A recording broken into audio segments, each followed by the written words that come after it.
Alice and Liz, thank you so much for joining us.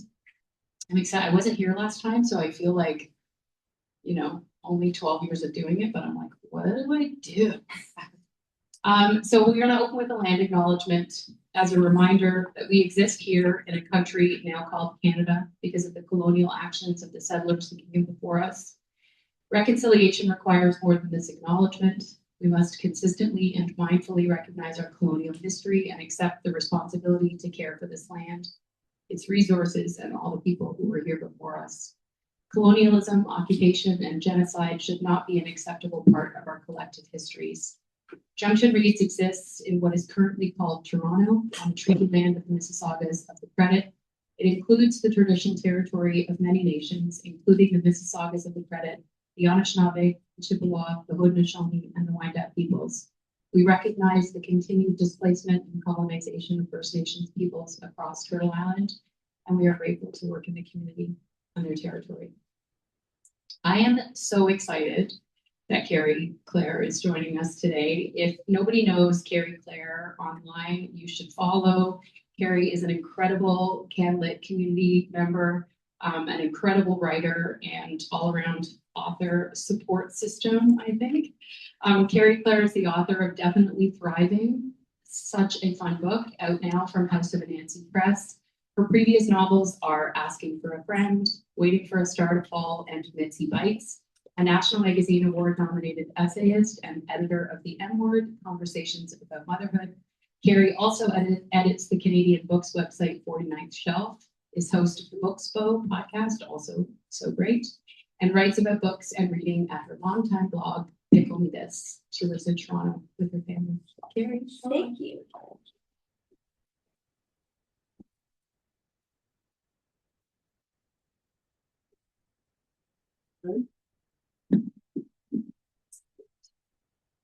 So I'm going to be reading from Definitely Thriving. It's about a woman who blows up her marriage by having a threesome with her next door neighbors. And her marriage the end of it calls for dramatic gesture. So that's what happens. And she resolves to build a new life from scratch. And she wants to become a woman of substance.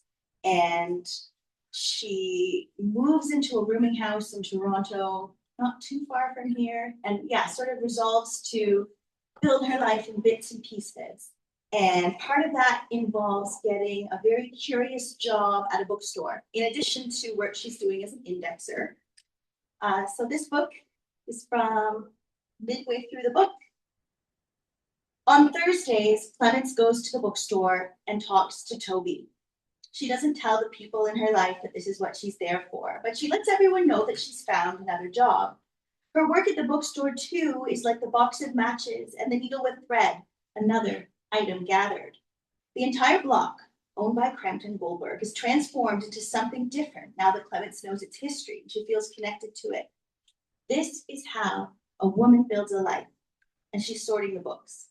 Mrs. Young's church is looking for donations for their upcoming winter jumble sale, and books are always a big seller, she says.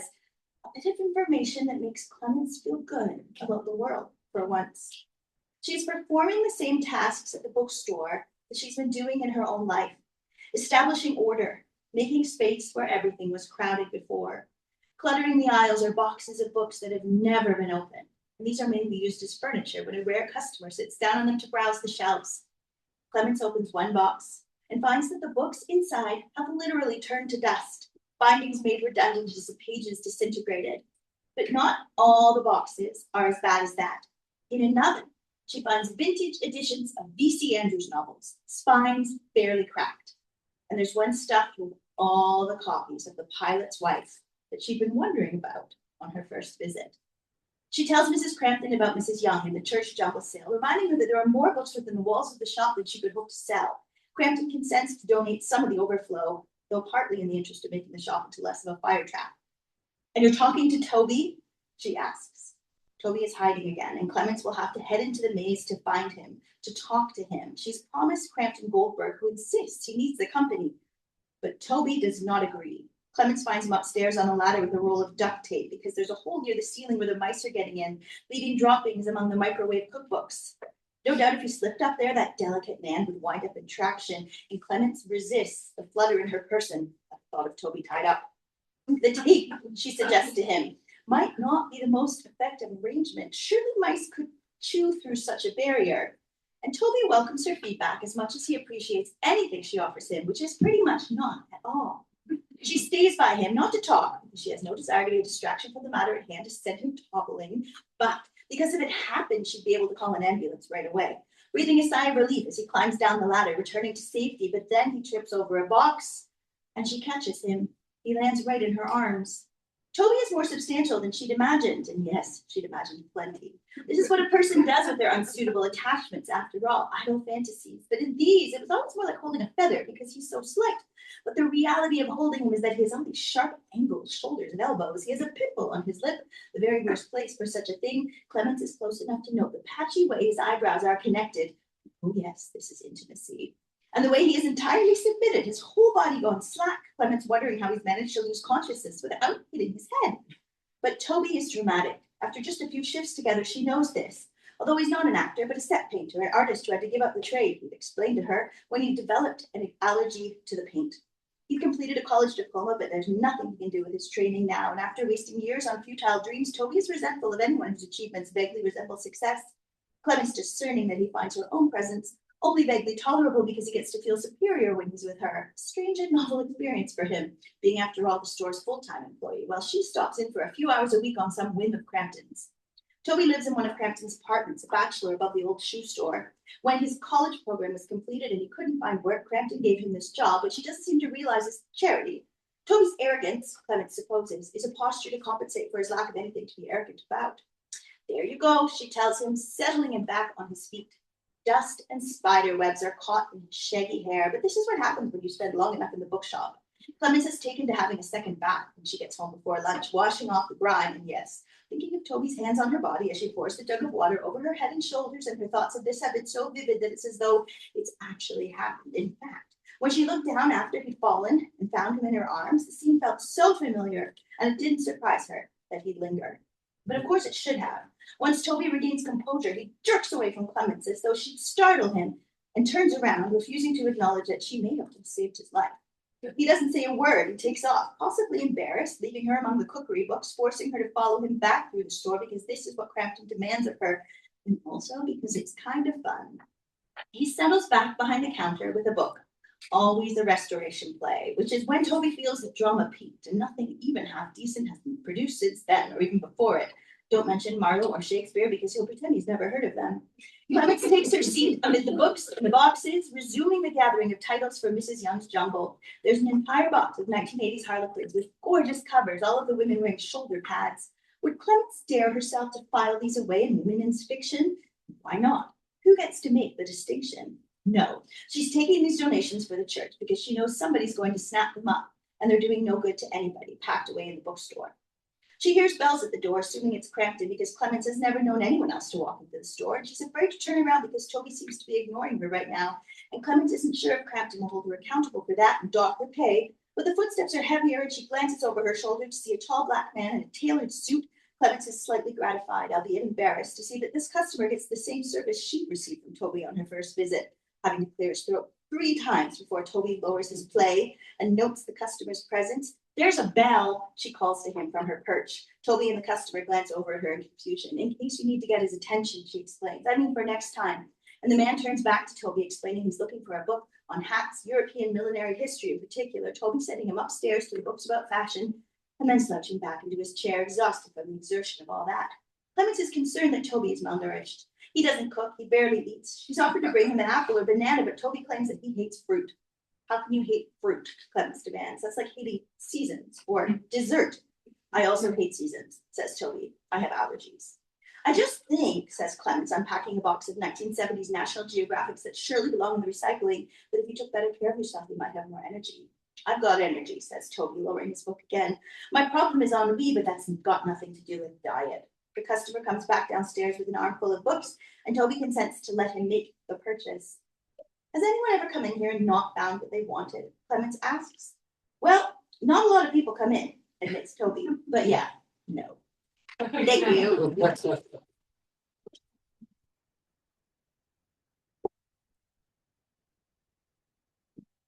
Thank you so much. I'm taking pictures with my iPad like an old lady because I lost my phone. So if you see a blue iPhone somewhere, it's mine. That was amazing. Oh my God, Clements. I have a question about books. There's a scene in Definitely Thriving that I literally dropped the book and went. Thank you again. Alice Fitzpatrick. What a thoroughly enjoyable book this was. Alice has contributed short stories to literary magazines and anthologies and has recently retired from teaching to devote herself to writing full-time. She is a fearless champion of singing cats, all things Welsh, and the Oxford comma. Alice will read from A Dark Death, the second book in her Meredith Island Mystery series, inspired by her time spent in Wales. It was a finalist in the Crime Writers of Canada Award of Excellence for Best Traditional Mystery.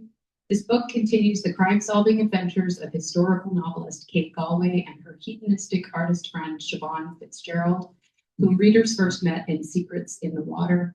The third book in the series, and Alice's Christmas book, A Killing Cold, will be released next month. Alice wanted me to share a brief intro to the novel. Psychic, Griffin Black, this is an intro to the reading, sorry, not the intro to the novel. Psychic Griffin Blackstock, which once is on the island investigating the manor, which was once belonged to Artemis Faraday, an American industrialist. When his young English wife died in childbirth, Faraday was so distraught that he abandoned the island and his workers. Most of the islanders can trace their heritage back to these workers. 3 prominent islanders have been invited to attend the seance at the manor. Our protagonist, amateur detective and academic Kate Galway, matriarch Sophie Sutherland, and Reverend Imogen Larkin. We are joining the seance midway through. Blackstock has already convinced Sophie that he has communicated with her deceased sisters, Jane and Hannah. Alice, welcome.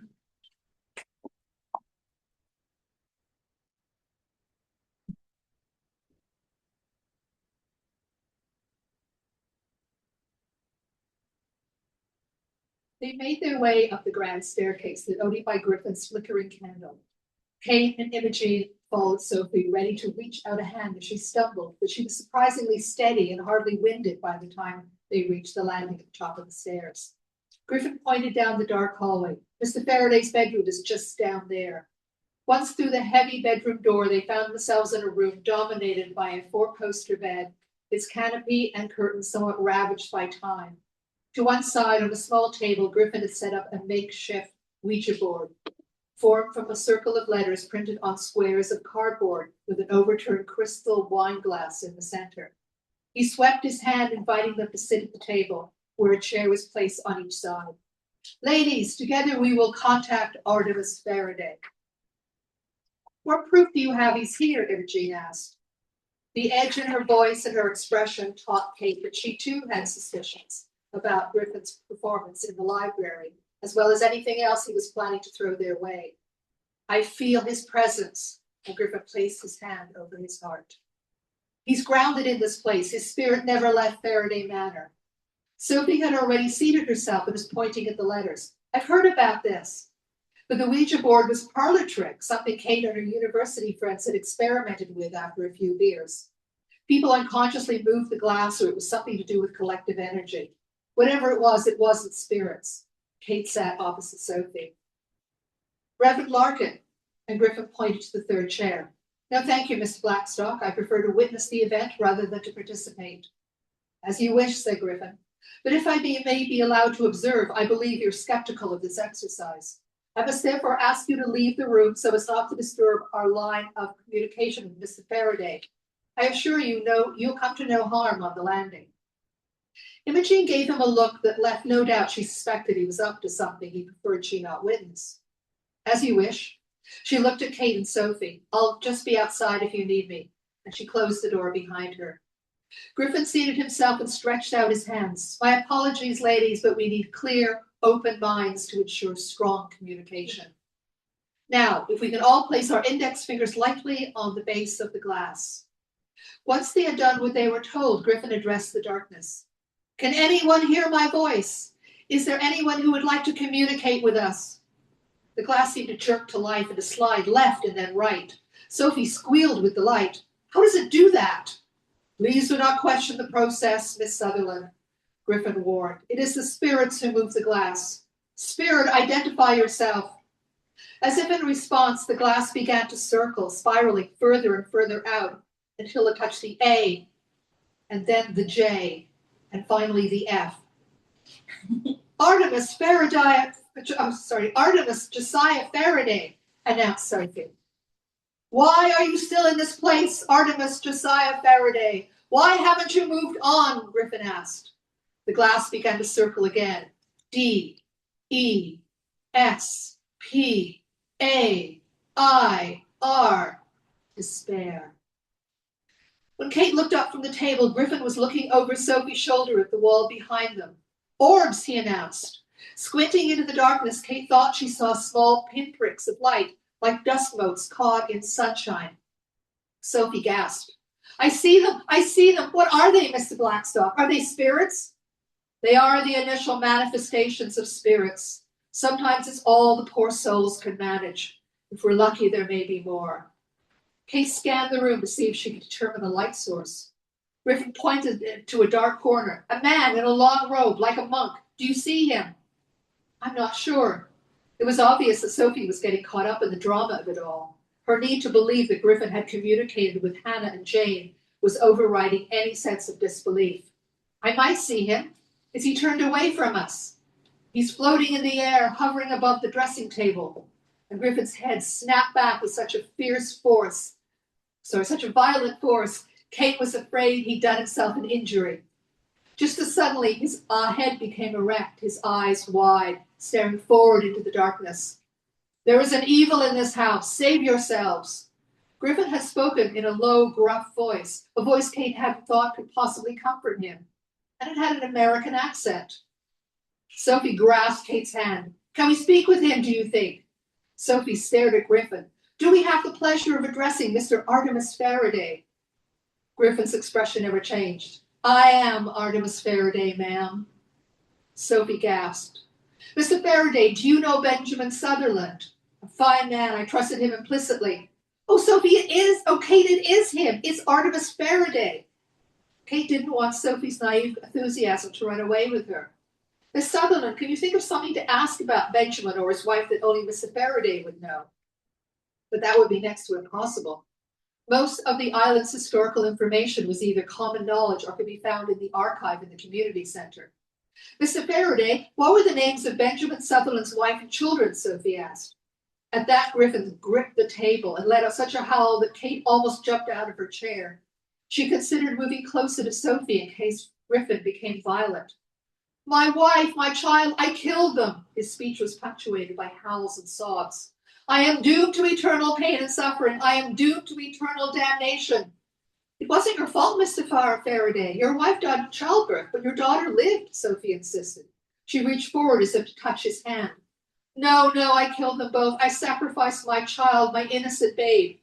Why do you believe that? Kate asked. The black arts. What does he mean, Kate? Sophie wanted to know. They demanded the sacrifice of an innocent, and Griffin's head rolled back and forth. Kate was stunned. He's saying Faraday practiced black magic, Satanism.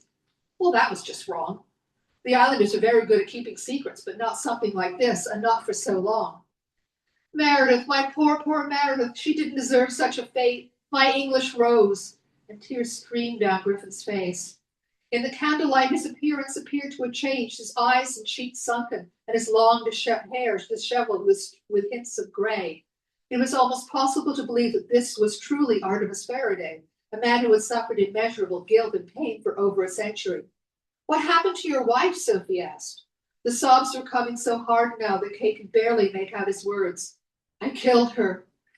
You sacrificed her too? Kate asked. Griffin shook his head. When she discovered I'd killed the child, our sweet, sweet girl, she couldn't bear it. She took her own life. She died rather than look upon me again. And he tried to catch his breath. She hanged herself in this house, and his head hit the table. The room was silent. Kate wondered if it was over, but when he raised his head, he still spoke as Faraday. And it was all his fault. I should never have listened to him. He led me astray. Griffin's hands made fists so tight, the knuckles so white, it looked as though the bones might break through the skin. Who led you astray? Asked Kate. He instructed me in the black arts, promised that it would preserve the affections of my beloved Meredith. I was afraid of becoming an old man, afraid she would seek someone younger. He said the sacrifice of an innocent would guarantee her love forever. Who told you this? A look passed over Griffin's face that distorted his features, either from pain or deep fury. It was all he could do to spit out the name. Evan Cragwell. Kate and Sophie looked at each other, shocked. Evan. The island's Evan. But how could he have done anything? How could he have had anything to do with something that happened so long ago? A woman's scream came from outside the window. Griffin collapsed onto the table. Kate jumped up, opened the door, and ran out onto the landing with Sophie behind her. Imogen, normally calm and steady, pressed herself against the wall, her hands flapping about her neck as if trying to fend off a swarm of bees. The hallway was cold, as though a door had been left open on a winter's night. Imogen, it's all right, you're safe. And Kate tried to catch her agitated hands. Imogen seemed to see Kate for the first time. It had me about the throat. It tried to strangle me. What did? Something. I don't know what. A hand, a scarf, perhaps. A pressure, a strong pressure, but I didn't imagine it. I couldn't breathe. I don't know how I screamed. It was cold, so cold. But the cold was now gone, as if the act of drawing attention to it had driven it away. It's all right, you're safe, Kate assured her, as Sophie rubbed her arms. Imogen looked about and then drew back as if trying to find the strength to regain her composure. I'm all right, really, I'm better now. She hanged herself, Sophie whispered. Meredith hanged herself. Maybe that's what the Reverend was feeling. Griffin came slowly forward with the candle, steadying himself against the wall. He looked exhausted. It might have been residual energy from the hanging, or Meredith Faraday could still be here looking for her child. Imogen straightened her jacket and her hand reached for the silver cross against her black shirt. I was just short of breath, that's all. It happens sometimes when I'm tired. But Griffin was crouched down, examining the balusters of the railing, the candle close. They watched for a moment. Here, he announced, and wait for them to come closer. Look here. Where one of the balusters met the floor, there was a scuff mark, a place where the varnish had been scraped clean. What is it? Asked Sophie. Where the rope rubbed, Griffin said. This is where Meredith Faraday hanged herself. Thank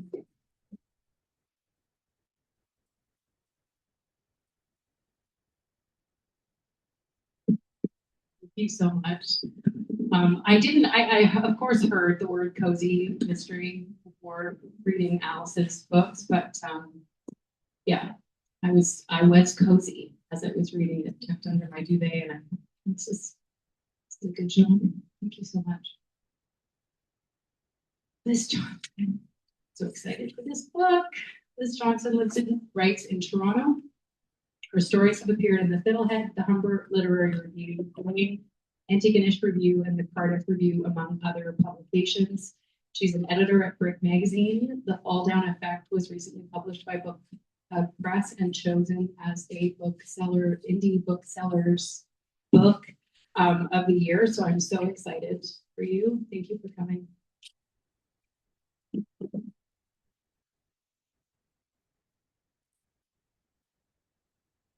Thank you so much, Allison, for having me for this series, Junction Reads, and thank you, Alice and Kerry, for those wonderful readings. That was really great. Thank you, everybody, for coming out. Okay, yes. I'm going to read a little bit from the Fall Down Effect. So this novel spans 30 years and explores climate change, protests, and family relationships through the lives of siblings Sylvia, Fern, and River, who all grow up surrounded by forests and who each kind of try to protect those forests in their own way. Middle child Fern with a radical act of protest that winds up splintering the family apart. I am going to read a little from the middle. So, as I said, it spans 30 years. Part 1 takes place in 1989, when they're all kids, all the siblings are kids. Here we are in 2001, and River, the youngest, is now 18, recently graduated high school, and this is a few months after that aforementioned radical act. Okay. 2 days into his tree planting contract, and River was starting this morning exhausted. During his first line of plants, regret, that most worthless and agonizing emotion eddied in his gut. Regret about choosing to tree plant again this summer, regret about giving up his acceptance to Emily Carr. That's at art school. Okay, I just wasn't sure if I knew that. Regret about telling Allie he wanted to be more than friends and suggesting he could move to Calgary in the fall. This was the night of his send-off. Oh, this was the night of the send-off barbecue as he had walked her home. She blanched, then said, "I love you, dude, but let's not complicate what we've got." Regret about sending his angry email to Fern, but even more about not having realized what was going on when she was around. By the time he began his next row, physical pain started to push the thoughts through his head. His wrist burned from the repetitive motion of thrusting his dibble bar into the earth. His lower back ached.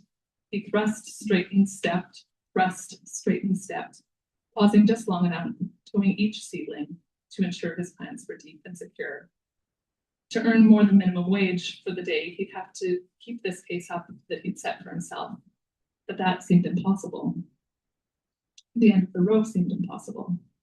A summer of this seemed impossible. He'd done barely anything, or so it felt, hefting the unrelenting weight of his saddlebags of seedlings. He was waiting for his second wind, though he had no faith such a thing existed. And he had no one to distract him from his pain and exhaustion, and obsessing over his pain and exhaustion. It took more than fitness and a desire to earn to make it here. It took a spiritual strength, and he'd never felt more lacking.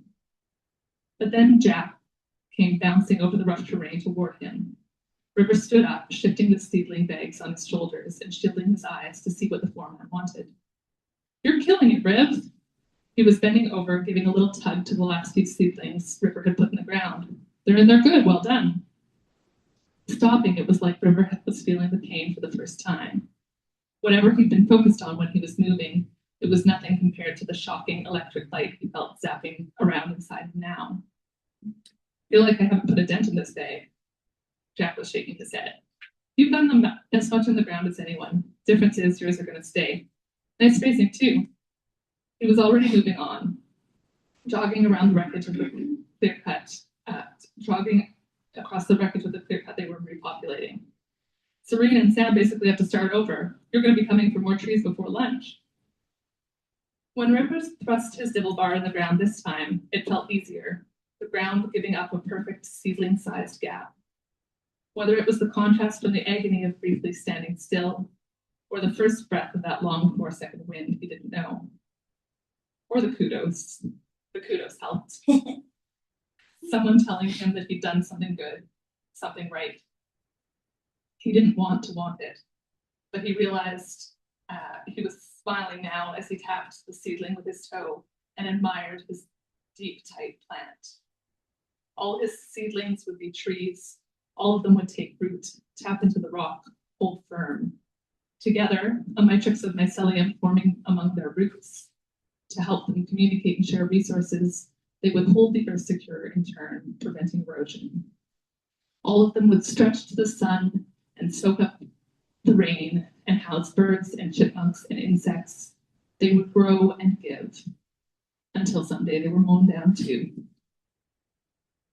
At lunch over sandwiches, the planters compared the number of trees they'd gotten in the ground, and River was quietly pleased to be on a par with some of the most seasoned people in the camp. After the solitude of the morning, everyone chatted eagerly. They seemed to take a kind of joy in describing the aches and pains they were all experiencing, sometimes trading tips about better form or preventative exercises or stretches to do in the evening. And they gathered up their bags and their bars and headed back off to their separate work. River hit his planting site refreshed, but soon the conversations of lunchtime retreated, and he was once again dwelling on the people he left behind and the sister who'd left him. He knew what Fern would think of his work. They were taught to space the trees the way they did, so that once the saplings grew to a certain height, light wouldn't touch the forest floor. Then no other plants could compete. The companies were replacing the diverse living forests they'd felled with timber crops. They planted 3 types of seedlings: Western red cedar, Sitka spruce, and Douglas fir. That was it. probably all genetically modified, as if human innovation could defend the trees once the natural defenses of a large genetic pool had been stripped away. Likely Fern had commented on the questionable morality of his summer job, and he just hadn't listened because he didn't know she was about to do what she did and disappear from his life. The one thing River knew was that he didn't know anything important about Fern. She'd just been there his whole life, reading on the couch, fighting with Dad about how to load the dishwasher, dutifully calling Mom on weekends when the long distance was cheap. River would have called her boring, but then she'd done what she'd done, and suddenly she was enigmatic, vibrant, and out of his reach, probably forever.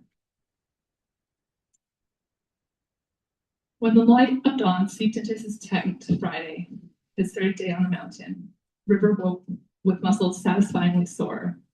His hard, deep sleep after another day of intense physical work seemed to have made up for the last couple of restless nights, and he floated, yawning but fresh, from his thin foam mattress. He heard the first rustlings of his fellow campers, brushing teeth, stretching, dressing. The cook would be getting the coffee on, preparing a hearty breakfast to power them through another grueling day. River dug his sketchbook and pencil from his backpack and climbed out of the tent. He brought Dad's tiny camp stool, and he took it with him now as he wandered through the campsite and set himself down at the edge of the cleared slope. He breathed in the cool air and allowed himself a moment to take in the view before initiating the worrying process of figuring out how he would draw it. Then he opened the book on his lap and drew what he saw. The trees, the wildflowers, the early morning sky, white gray and striated with autocumulus clouds. He swept the side of his pencil over the paper, and the smooth stroke motions were as satisfying as the marks they left behind.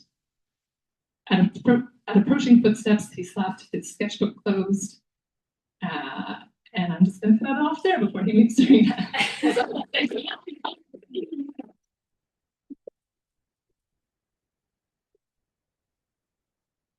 So much.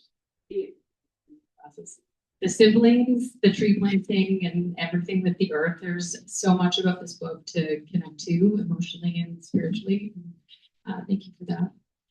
If you want a couple minutes to get some raffle tickets while the authors come up and join me for the Q&A, we'll just be a couple of minutes getting set up here. We've got 3 bundles of books, a bundle with the authors' books that includes Secrets in the Water, which is the first book to Alice's.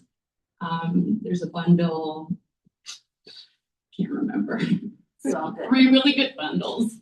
If you haven't got raffle tickets, I'm telling you right now, Kevin Wilson's going to win all of them.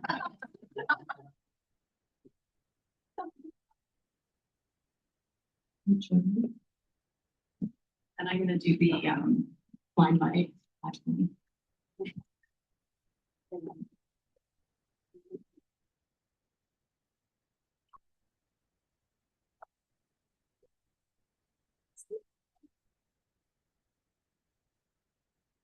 Otherwise, I have to take all the pictures on.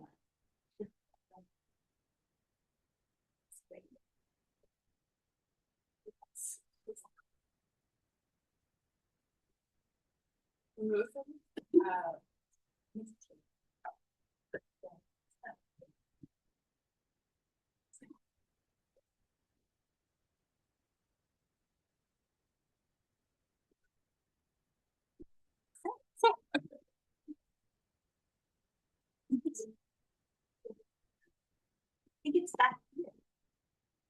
Yeah. Not the one filming. Oh, no, it is that one. Oh.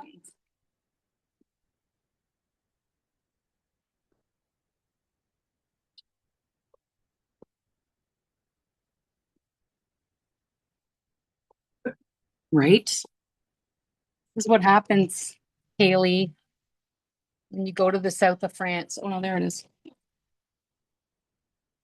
No vacations for you. Right? Yes. Because I'm 1,000 years old. I don't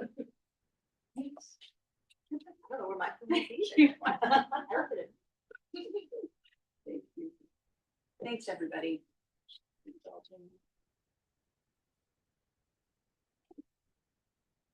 Thank you. I've been so excited for this Event. All three books were so much fun in different ways. And coming up with thematic connections wasn't difficult, but like it was great. Like coming up with thematic connections that I'm like, this is gonna be really good. Kerry, I mentioned earlier, sorry if I'm cutting you off, this moment in the book, when you read it, you'll well, I'm gonna tell you what it is. Doesn't help, but Clements, it was hard for me right off page one to think I'm gonna love Clements. Like she comes across as complicated. She does a little thing where she sets, is this one where she sets up Toad? It happens pretty early with the next door neighbors. And I was like, it's not gonna work. But then this moment happens and her husband Toad digitizes all of her books and donates the hardcover books, like the books. I think he throws them in the garbage. Well, like, yes, I called it a book burning. Regardless, I dropped the book and was like, Lord, tell me this is not based on reality, that you heard this from anywhere. But also Clements. So I want to talk about her because of course I loved her in the end. I love who she is. I love everything about her, but I want to talk about that. Building that character, building her from what she does to Toad to who she is at the end, just like, well, I can't say that. So Toad is her, is this on? Yeah. No. Toad is her husband and his name is Toad. And that's just a fact. Look, it's odd to be named Toad, but that's who he is. And yeah, life with him becomes untenable. And I mean, the fact that he would do what he did, definitely not based on, I don't know anyone who's done that. But I can imagine, right? Someone who's like, so he thinks that he's giving her a gift. And how could she remain married to someone who doesn't understand her at all? Thinks that would be something that she liked. He's excited about it. He likes gadgets and he thinks like this is cool. And he brings her down to show her all the empty shelves. And so I wrote the book really chronologically. And the fact of his name being Toad and her getting involved with next door neighbors and sort of making it so that he would discover it. And that would be, there'd be no turning back after that. I came up with it as I went along, and there are little twisty things that surprised me as I was writing. And I was very under the influence of the writer Katherine Heine. Have you read her books? No. She's so good. And as I was writing, I was, what an influence to be under. I'd like to be back under it. I want to be under it all the time. And what I learned from her in her fiction, and she writes about ordinary people and ordinary lives, but that like anything is possible. And a person can be named Toad, and there's just such specificity in her writing. And I brought that into this book. And so, like just taking everything a little bit, making it a little more extreme. And so, that's why the thing he does is the most egregious thing possible. And so, I think she's absolutely forgivable for doing what she did to him. She feels like she needs to pay a little bit of penance. So she's the kind of just being a bit melodramatic and being like, I'm going to live in this really depressing apartment. And I'm going to live like a very austere existence. And I'm going to, so that's her intentions. But what happens ends up being more fun than that.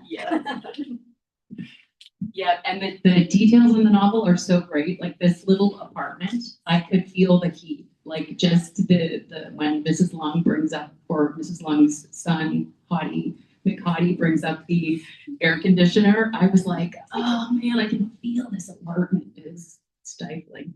Thank you for that. So let's talk about unlikable characters. Liz. We've got a couple. But I was struck mainly, I think, and this has been a conversation I've had with writer friends about the objectification of women, specifically when it comes to motherhood.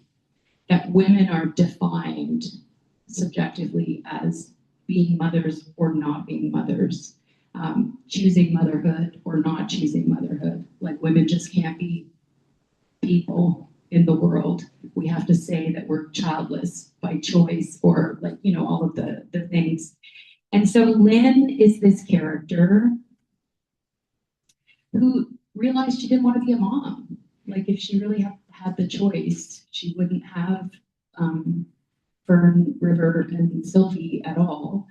And so I want to talk about that. I want to talk about building this character and how Lynn came to be. Because again, from a societal perspective, you could go, Lynn, gross. Why are you such a gross character? But she's not. And I would love if you shared a little bit about her. Thank you for that question. Yeah, I don't think she's a gross character either. I think that, I mean, so much of your question has already said this, you know, women are defined in regards to their relationship to this role. Mothers are not mothers. And I think, you know, I think of other like dad mom characters in fiction that I loved. I was reading The Lowland. Don't believe you read this book. I forget if there's a that at the beginning of the story. And that mother in that book does something very similar. She's like an academic, you know, she wants to pursue, and she was an activist in grief too. Just doesn't feel a purpose fulfilled in motherhood, that society tells her, no, but for women, like, there you go, that is your purpose. So Lynn was struggling with this because she had this big passion in her youth of her activism, her environmental activism, and the way that her life changed with motherhood sort of felt like a trade-off for that. But I know that, you know, she's a difficult character for some readers to contend with, and I will say that we maybe get less of her thoughts than we did in some earlier versions of the draft, because it's like people might like Lynn if they like knew what she was thinking a little less. But I think she does also like. It's not that she doesn't love these kids. I think she still does, and I think that she wants well that. Yeah. And I think she like the kids are kind of coming into their peoplehood, and I think she recognizes their peoplehood, and that she kind of succeeded in some way. So she's like, okay, I'm gonna go live my real life now. Yeah, it was fantastic. Alice, Wales.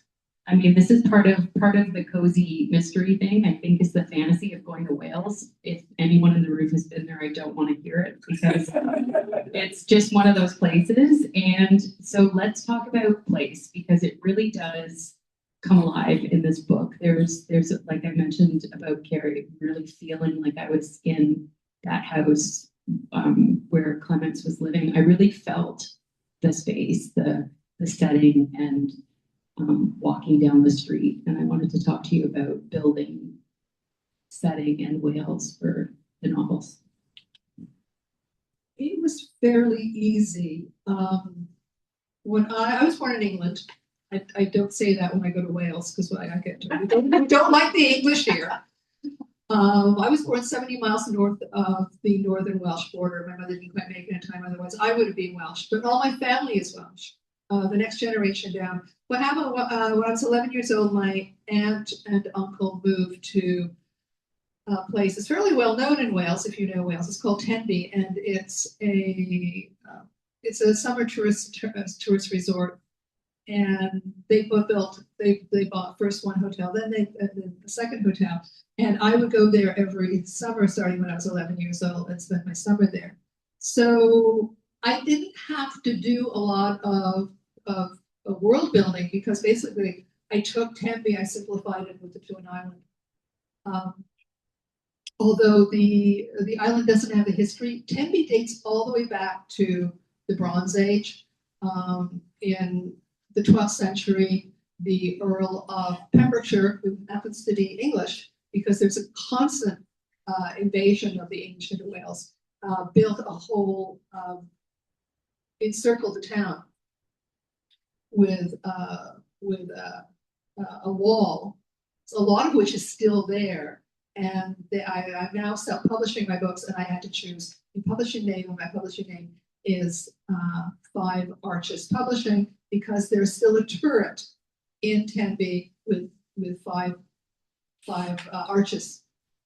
So a lot of the history of Tenby isn't in the island, because the island only dates back to the middle of the 19th century, when Artemis Faraday came and bought it and named it Meredith Island after his wife, who, yes, died in childbirth. So yeah, what happened when I started writing the novels? I wrote short stories, literary short stories, all the way through the 90s, and I decided when I was going to write novels, because I thought I was going to make a lot more money making novels, and never got paid a cent for stories.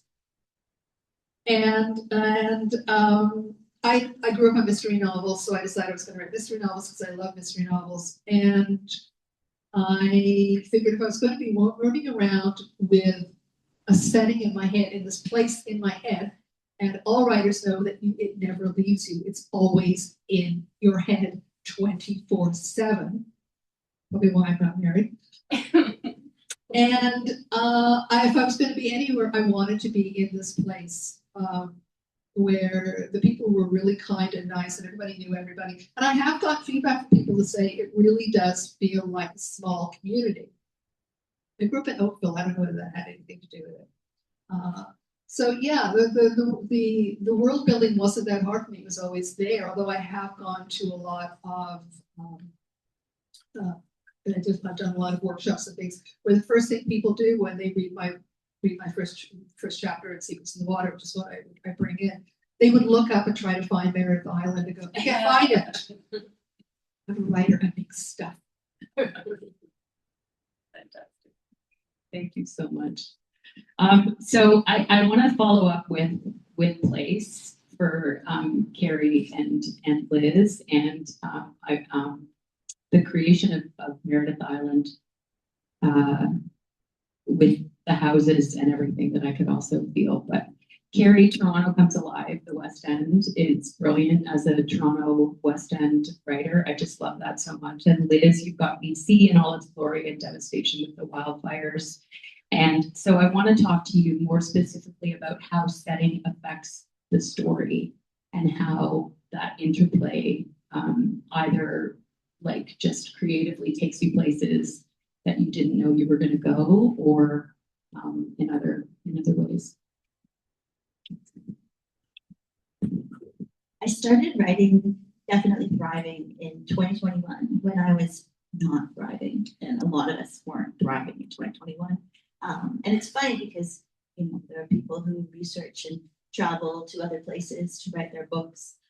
My novel, I live at Lawrence, Spadina, but my novel is set in Roncesvalles, and I actually didn't go there for 2 years, because we didn't really go anywhere, and so it is set on Wright Avenue. That's where Clemence's house is, and I think it is set there. So my book is a homage to Barbara Pym, the mid-century British novelist whose books I love, and she wrote about London parish communities, but also English villages. And Roncesvalles kind of it was a great place to put a book about a village, because there's a church on a corner, and there's a library across the road, and then there's independent businesses along the street, and that's where she lived. I didn't have to come up with the setting. Her beautiful apartment that is full of light is where the story began for me, and I just always knew it was on Wright Avenue. I know for the people who live on Wright Avenue, and I don't know if that's just how it came together.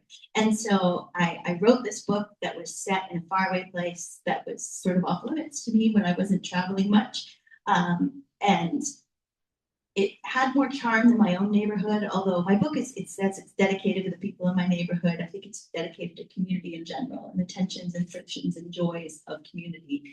I think my neighborhood has gotten more difficult to think of as a village. Like the main street is sort of de-charming. Like when I moved in, we had a bookshop, we had a butcher, we had Michael, and we've lost it all. Now, like we have like shroomies, which keeps getting firebombed.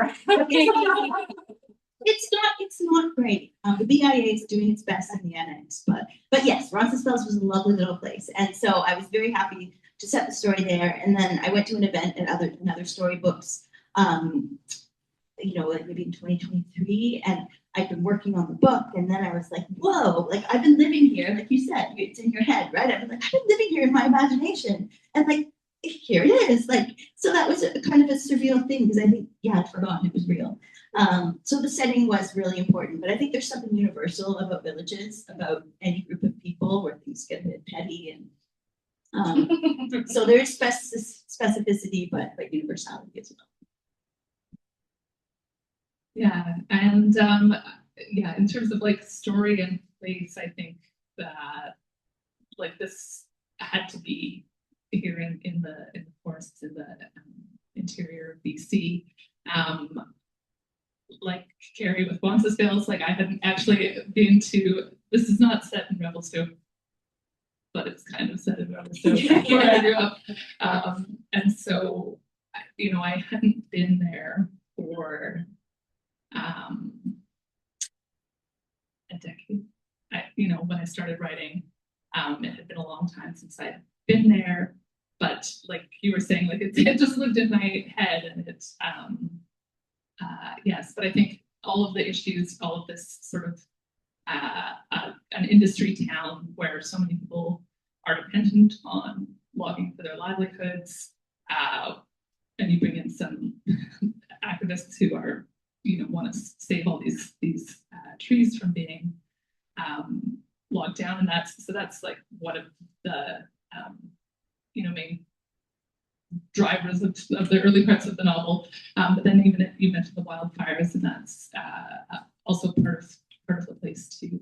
Is fire and also part of the plot. It's part of the plot. Yeah, no, about how it interacts. In the thing with having murders on an island, it's really easy to get rid of murder weapons. You just throw them into the sea. So that adds another dimension to solving mysteries. You can also throw people off cliffs. You can throw them out of boats. I hope the body never turns up. Plus it's locked room. My whole island is a locked room. So it does add another dimension. I love water. I always have to live near large bodies of water. Maybe it came from being born on an island. Although we don't often think that the UK's England, Britain, UK is an island, but it is. So of course I end up in Toronto near Lake Ontario. But I love writing about the sea. In fact, I wrote a standalone not too long ago, which took place in Massachusetts on the coast. I always have to be near water. And so the water plays a big, psychologically people say water stands for the subconscious and all sorts of stuff. So maybe, I don't know. But it does add another dimension to murders, which is all as a mystery writer or crime writer, that's all that I'm looking for. Thank you. Yeah, when I was reading The Fall Down Effect, and I mean reading, I don't read out loud. I don't even think out loud. When I opened my phone to take the picture for the review, two things on Penticton came up on my phone, and I was like, no. Yeah, I think it's weird. Robots are weird. Thank you so much. Again, this is for all three of you, and kind of in the same vein as conversations we've had about female characters taking charge in different ways, making taking decisive action, but in doing that, they're left vulnerable to the judgment of the other characters in the book. And so I want to talk to you about female leads again, and how when creating them, do you think the reader's going to respond differently to this character because she's a woman? Or are you like, I don't care what anyone thinks about this character? So this is my fourth novel, and when I started publishing novels, I thought I could make everyone love my book and me and all my characters, and that was very reasonable. And I was surprised and disappointed. So my first novel, like, she was a lot like me, and people didn't like her, and so that was a little upsetting. Yeah, it was complicated. And, you know, with this one, this character doesn't care what anyone thinks of her. And I mean, I think with each book, I think I figured out maybe that I don't need to make everyone love me in my books. And that's really good. And Clemence has, like, she's done all the things she was supposed to do. She got married and she had a job, and just realized that whole life was hollow and blew it up very dramatically. And I think she's realizing that she has to sort of find her own compass. She has to find her own way. And she did the thing where she was doing what you're supposed to do and paying attention to judgment, and it didn't work. And so she just doesn't care anymore. And so, you know, when she's making her way through this post-divorce and rebuilding her life, the people in her life, they're concerned about her, but sometimes it's concern / like, what are you doing? Like, you know, and then her friends would get on a group chat, and she suspects that they have a side chat going on, where they're like, what's going on? But yeah, she's not bothered. And I think in a way, like, her lack of concern with that represents my lack of concern with thinking about what that one person on Goodreads. It's usually more than one person. It's one person. But yeah, like, I don't, my characters don't have to please everybody. And I don't know, I think I've learned a little bit from Clemence about that. It's great. Yeah. And I guess I felt the same. I felt like, I don't care if people don't like my characters.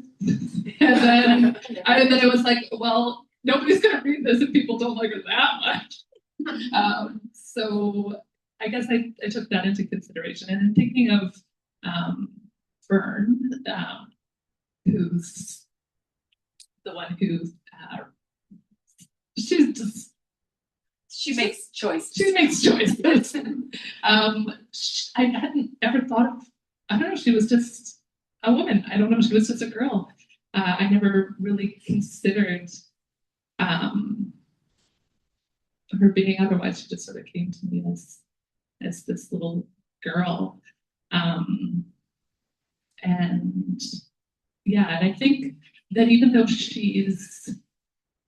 makes choices, I feel like she's not as difficult for people as her mother is.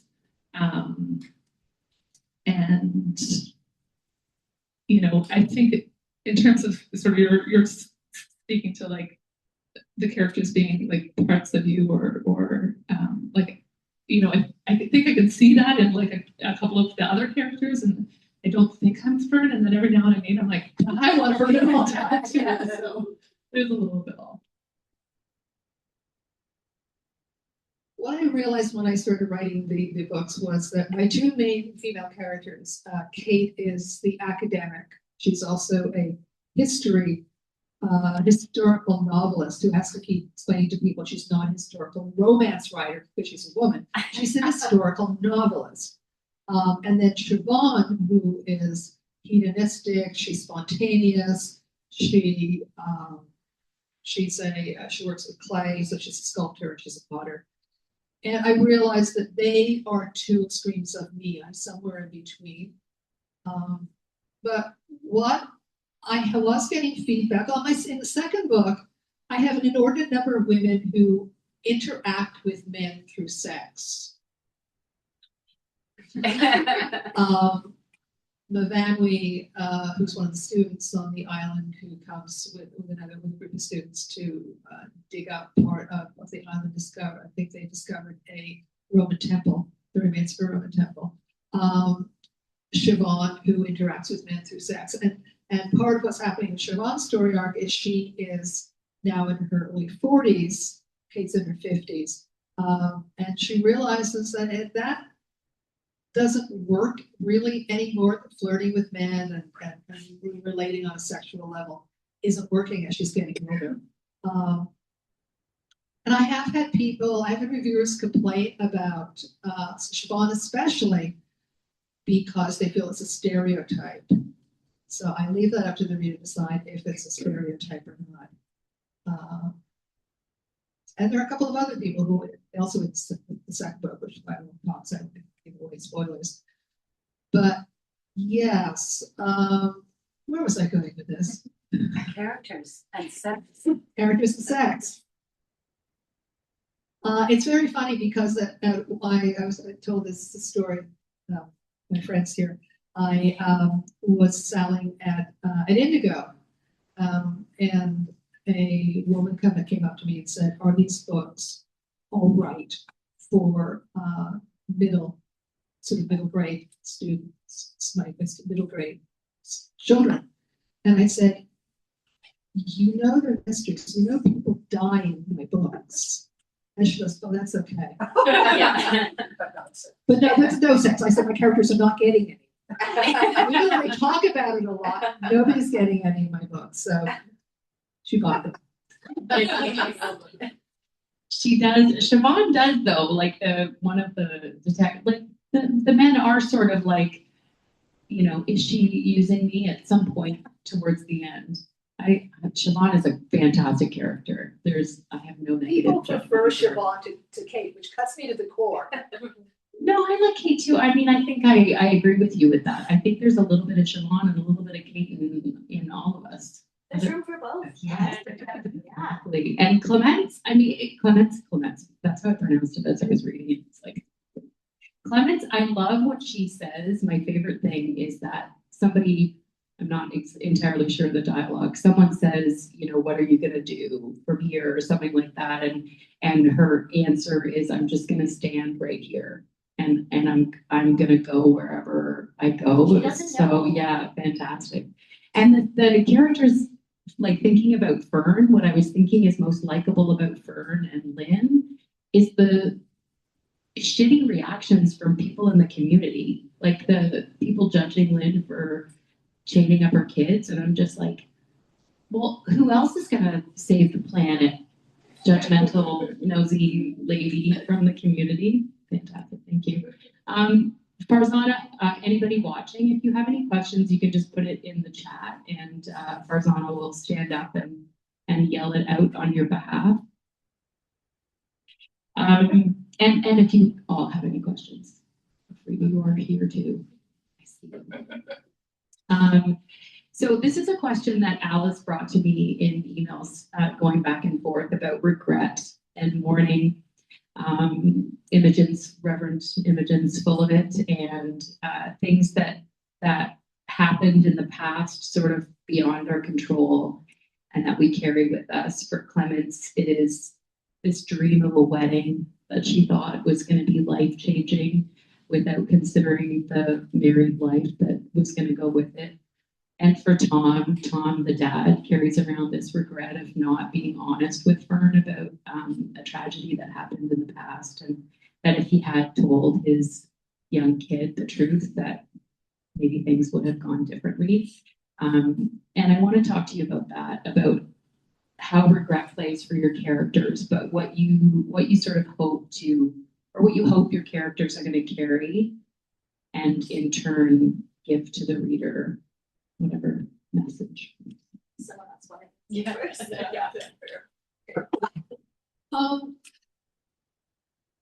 For the Reverend Imogene, the whole regret thing actually helps answer a lot of questions about what happened to her during that seance scene, which is why for me the seance scene is so important. She basically suffers from she has a meltdown after that seance, and nobody can figure out why. She can't figure out why, and it has to do with something that happened to her in the past. There is also in the book, I talked about mourning non-events, which is a psychological term, although I think they've upgraded it to another kind of term. But what I first learned about it as mourning non-events. And we all have something in our past, your character, that you thought was going to happen in your life. And when it doesn't happen, you have to mourn it. Otherwise, you carry around all this anger and regret and pain. And so that's part of Kate's journey in the second book as well, is mourning something that never happened to her. She gets forced to sort of deal with that with one of the visitors to the island. Yeah, and it's funny that I picked a reading that started with regret. I think that, you know, for some reason I'm thinking about video games where you can like go back to the last save and like get the outcome you want or whatever, but like it's not like that. You just have to sort of kind of keep going when you do this horrible, regrettable thing. And even though in the little bit that I read, River is calling regret a useless emotion, I think it's actually, I think for all the time that like Tom lives with this regret that he carries, I think that it does, you know, we learn from our mistakes. And it obviously just takes people sometimes, you know, 30 years to sort of figure shit out. And I think that's sort of the value of regret, or how, and one of the ways that regret is playing in this novel. Similarly to what you said, I think Clements, she doesn't really dwell on regret. She figures out what's wrong and sort of uses her mistakes to never do that ever again. She wants to avoid those patterns at all costs. Her only real regret in the book is that she didn't end her relationship. She knew, she always knew, and she talks about walking down the street with her eventual husband and just being like, this is something, he's annoying, his voice is grating, but like it was easy and it fit. And so she wishes that she had, you know, stepped off the street and just walked away then, instead of, you know, dragging this poor man into years and years together. Although not that many, she's young. They'll both be okay. But yeah, she isn't really steeped in regret. She doesn't want to do that. And the hope, Lisa and Larry, I sort of laughed at this idea of Lisa and Larry, the couple next door that she sleeps with. They love candy beds. Oh, and I just imagined them when Toad walks in, just being so disappointed when he wasn't into it. You know, I know, but I was like, poor Lisa and Larry, used and abused. I have one more question. Oh, yeah. Oh, Yeah. my question is for Liz. Is that okay? Yeah. No, it's not. Okay. Liz, you've been an editor for a magazine of a journal of literary nonfiction, primarily literary nonfiction, for many years. How many years? Since 2012. Yeah. So I was just wondering how being an editor of primarily literary nonfiction and then writing a novel that is quite timely, with, you know, real world events, one should say, and you know, that kind of setting. If maybe your background has informed your subject at all, and also, you know, as an editor of novels to other people's novels, if that that background that you can immerse in for something that's informed your work.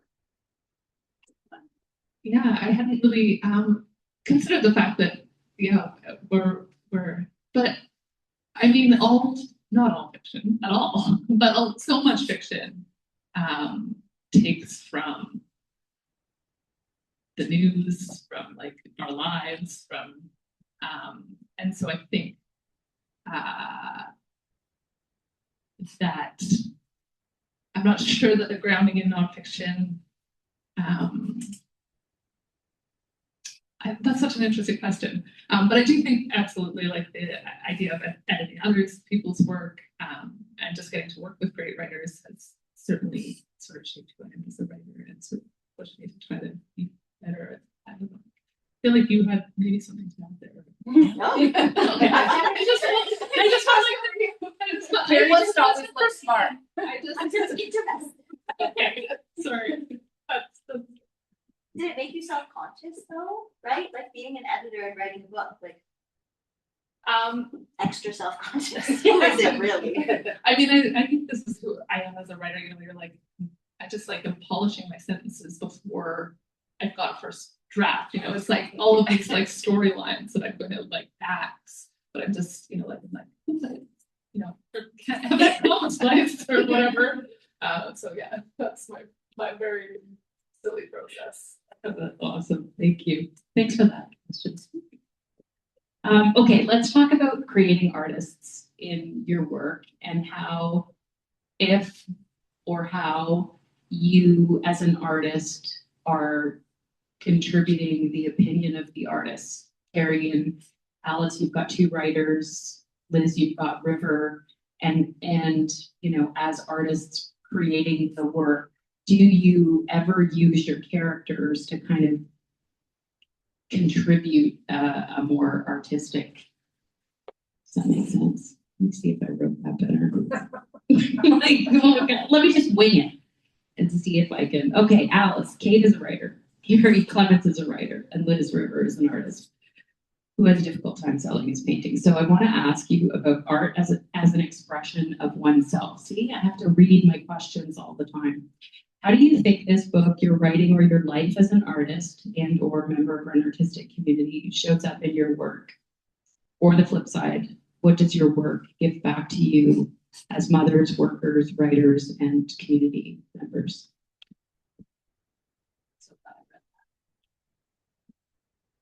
So I think that a line that recurs in the novel is, so this is how a woman builds a life. And it's a line of narrative, and then Clement sits down and writes that line. And I don't know if her writing is really adding up to much in the book. She sort of gives up on it eventually. And the project turns from writing a book to writing herself into being and writing her life. And I think that writing a book can do that. Like living a life and writing a book are analogous in lots of ways. And in Clement's story, they become the same thing. And for me, I think also my life as a reader really is part of this book. This book is not autobiographical, but the bibliographical elements are. I'm a little bit lazy. Like I couldn't even go over to Roncesvalles right now. I use what I have on hand, and I think that's because I started writing books when I had small babies, and so I couldn't move because someone was sleeping on me. So I had to use what I could reach, and I still do that. And so the books that I was reading at the time are part of the story. Like Minor Figures by Kathy Park-Home is one of them. The different, it was whatever I was reading at the time, and I just sort of weave it into the tapestry. So I love the way that my life as a reader is sort of secretly reflected in the book. Oh, that's great. I would say with River and his art, there's lots of things that I think probably come from my life as a writer. When he's standing in front of his canvas, hating what he's made, or when he's sort of trying to pretend that he's got purpose and believes in himself in front of his mother-in-law, and it's really just, you know, it's like, what is anything does anything I do have any meaning at all? Like, why does it matter? Like, I think all of those sort of doubts and anxieties that plague River. Like everybody. I have sort of lost track. I'm now writing the 5th book in the series. And I've sort of lost track of Kate as the writer. I think Kate explains it in the first book. She says that she writes Regency literature. And she said the reason that she writes historical literature is because she loves the research. Kate always wanted to get her PhD. She always wanted to be a university professor. She ended up getting pregnant while she was finishing up her master's, and actually defended her master's degree pregnant. And she and her husband, who happens to be a police officer, one should always have a police officer in the family if you're writing mysteries. Her daughter is also a lawyer, so we should always have a lawyer.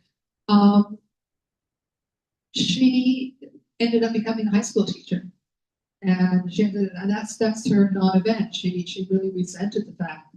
She explains it in the second book. She says she always imagined that she would be teaching students who not only had read George Eliot but knew that she was a woman and could discuss it intelligently.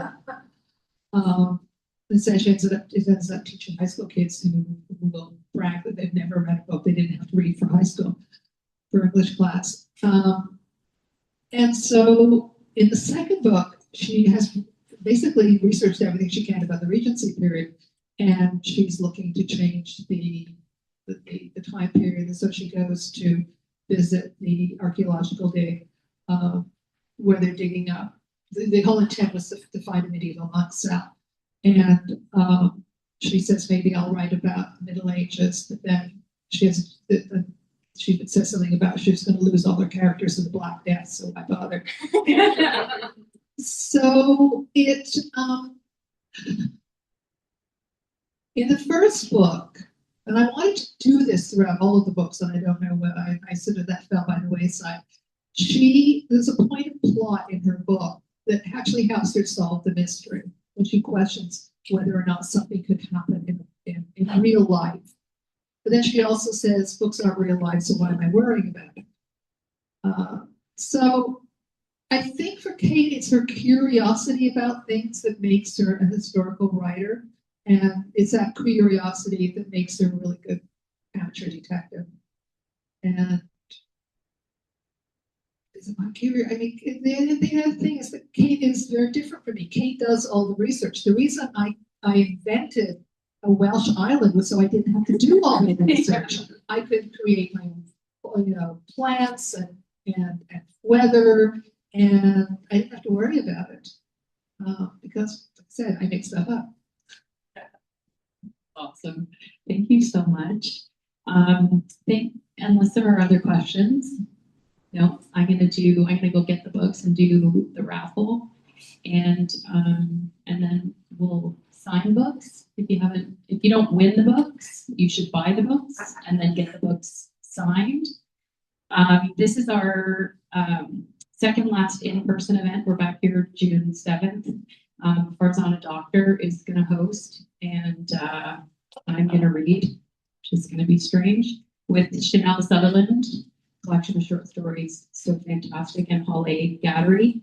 And I am talking to Sarah Louise Butler next Sunday, Mother's Day, about her book, Rubens and Calliope. Oh my God, I'm so excited for that conversation. So thanks to everyone who joined us online, and thank you all. Probably thanks.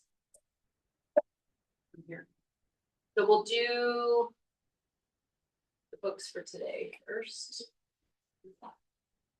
So you get Definitely Thriving, The Fall Down Effect, and you get both of Alice's books for this.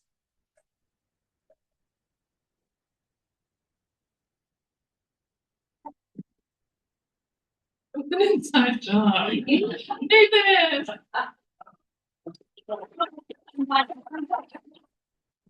What? You have one of them.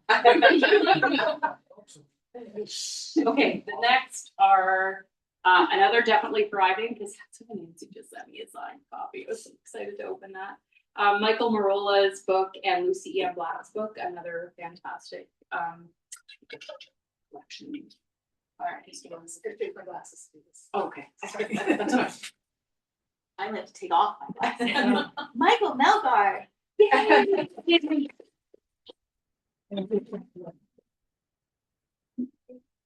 Last one, Michael Marola's collection of short stories, and this, because I got two of them, and I talked to David Bergen, which was a freaking dream come true. Such a great conversation, and so these are the 3 books. You can win again. I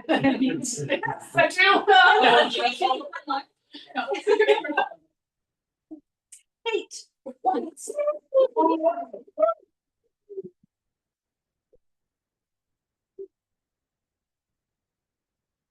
All right, that's all.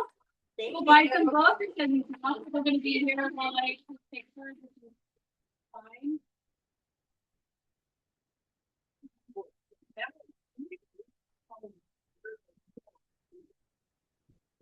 I also think that this, you have a